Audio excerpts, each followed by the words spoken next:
Hey, good morning everybody. This is Cujo. I am here at Gotham Sound today, and I am going to show you guys this new Ferrofish A32 Dante that I've just arranged to have demoed.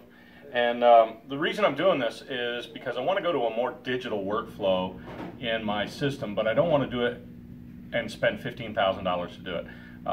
To go with a Dante workflow using Boom Recorder or any other digital recording, you've got to have a Dante compatible device. So that limits you to either a Kantar X3, which is 15 grand, or you've got to get a console like a QL1 from Yamaha, which is $8,000, and that requires also about $1,000 worth of onboard power conversion, because you've got to go from AC power to DC power in order that your cart can still be self-contained. So I don't want to do all that. I don't have the money to do all that, and not that those are bad choices. They're great choices, but 15,000 bucks for a Kantar, that's a new car. 8,000 bucks for a QL1 is a fantastic board, but again, it's 8,000 bucks. So I'm using the Sound Devices 688 with the CL12 control surface. I also have a Deva 5 as my secondary recorder, and I am now going to Boom Recorder as a backup.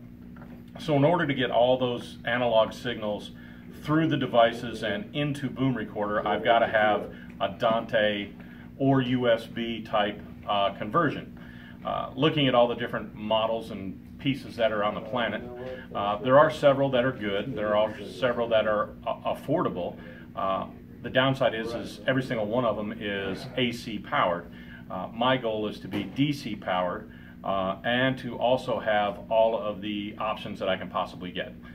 Joco was one of the options that I was looking at. The downside of the Joco is the number of analog inputs is limited, so that pretty much kills all of my extra channel inputs between the Deva and my 688. So with the Ferrofish, I've got 32 analog inputs, 32 analog outputs, plus Dante, plus MADI, plus MIDI, and ADAT as well. 64 channels on Dante, 64 channels in and out, and it's DC powered, and it only takes one rack space.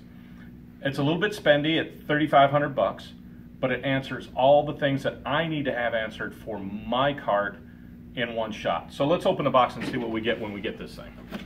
So here we have owner's manuals. We have one in English, and there's another one in there, probably in Dutch or German. Yes, there you go. There's your other owner's manual, so that's in there. There is a USB cable for doing the updates on the system, because the system is updatable. Factory updates, download them and install them through USB. It does not transfer data to your recorder via USB. That's an important note. Okay. It also does not come with cables. You have to have those built. My guys here at Gotham Sound are doing that, and we'll have this thing hooked up in a little while.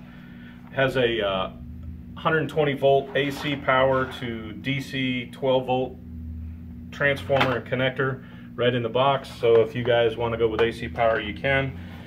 And now to the meat of the system, this pretty boy right here.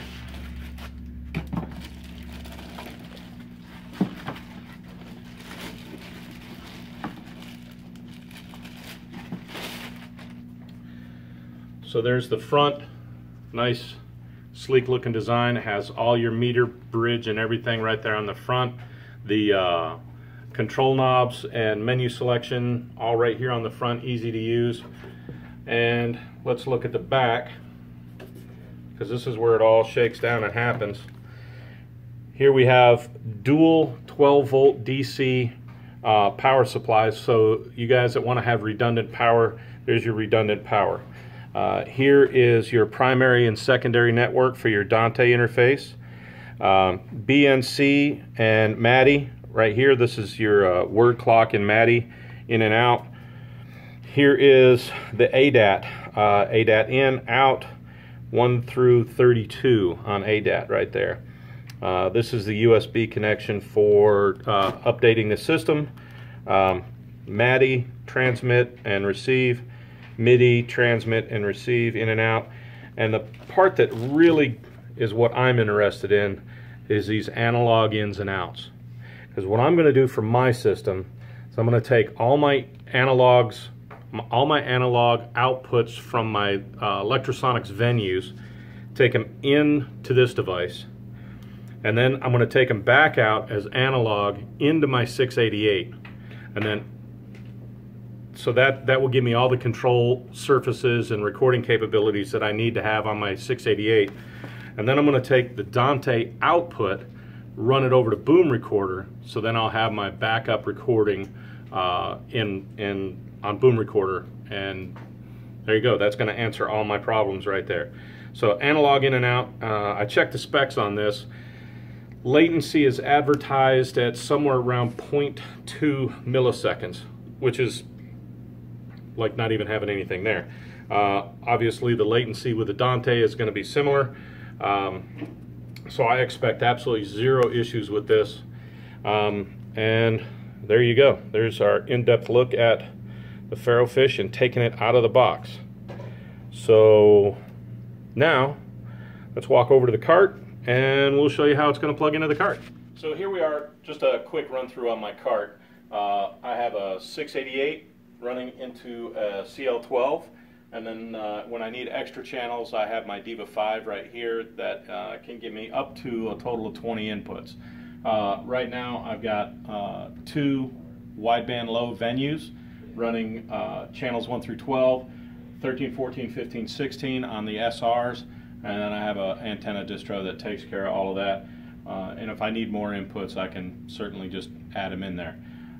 So the goal is that the Ferrofish is probably going to live up here in this top rack. I'll get rid of this shelf, shuffle this stuff down a little bit, move all this stuff down a little bit. The Ferrofish will land right there, and then all my connections and inputs and outputs, of course, we'll do from the back, just like you would on a traditional cart. So this is the starting beast, and then my laptop lives on a shelf right here next to me when I'm working, and we'll demonstrate that in just a little bit. We'll set the computer up, and after we get it all hooked together, we'll put everything on there, and you'll see how it goes.